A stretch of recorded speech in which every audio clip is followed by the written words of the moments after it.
قرآن کریم فرمائے اما ينزغنك من الشیطان نزغ فاستعذ باللہ، سب سے پہلا کام یہ کرو۔ یہ غصہ جو آتا ہے نا ایک دم سے، یہ شیطان کی طرف سے ایک کچوکا ہوتا ہے، شیطان کچوکا لگاتا ہے تو وہ ایک دم سے آدمی غصے میں لال پیلا ہو جاتا ہے۔ تو کیا اللہ تعالیٰ فرماتے ہیں فاستعذ باللہ، جب شیطان یا کچوکا لگائے سب سے پہلا کام کرو اللہ کی پناہ میں آ جاؤ، اللہ کی پناہ طلب کرو، کہو اعوذ باللہ من الشیطان الرجیم، اور اس بات کا تصور کرو کہ میں کیا غصہ کروں گا اس کے اوپر، جتنی قدرت مجھے حاصل ہے اس کے اوپر اس سے کہیں زیادہ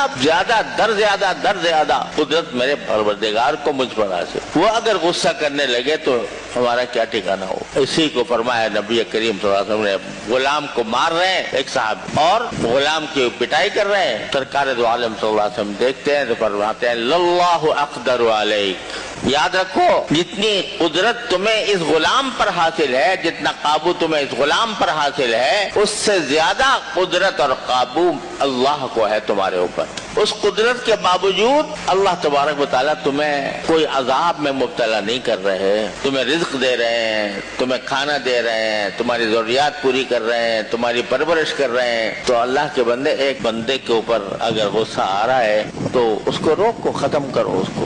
اور سرکار دو عالم صلی اللہ علیہ وسلم کا یہ ارشاد بھی کہ اللہ تبارک و تعالیٰ کو کوئی گھونٹ اتنا زیادہ پسند نہیں ہے جتنا ایک بندہ اللہ کی خاطر اپنے غصے کا گھونٹ پیتا ہے۔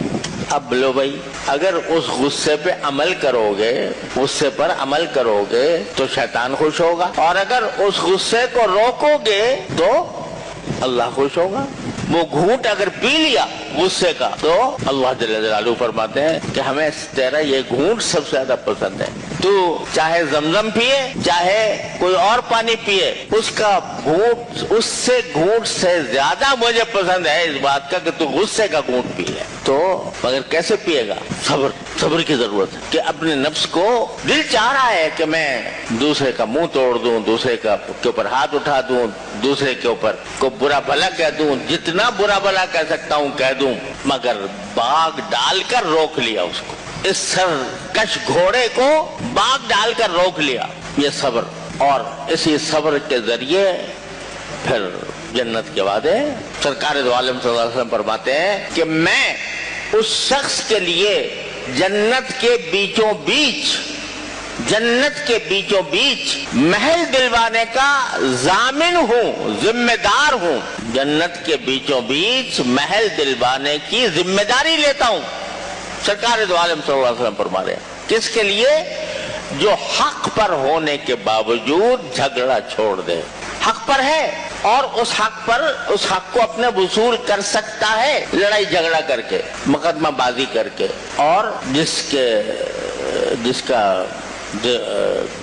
کے اوپر حق واجب ہے اس پر حملہ کر کے، اس پر غصہ کر کے، اس پر گنڈے چڑھا کر کسی طرح بھی اپنا حق وصول کر سکتا ہے، لیکن یہ چھوڑتا ہے یار، جھگڑا ہوگا اور فتنہ پھیلے گا، وقت خرچ ہوگا، تو میں کیا ہے دنیا، جائیداد ہی تو ہے نا، یہ جائیداد بھی تو وہاں جا کے پتہ لگے گا کہ یہ کھلونے کی طرح تھی، وما الحیات الدنیا الا متاع الغرور۔ تو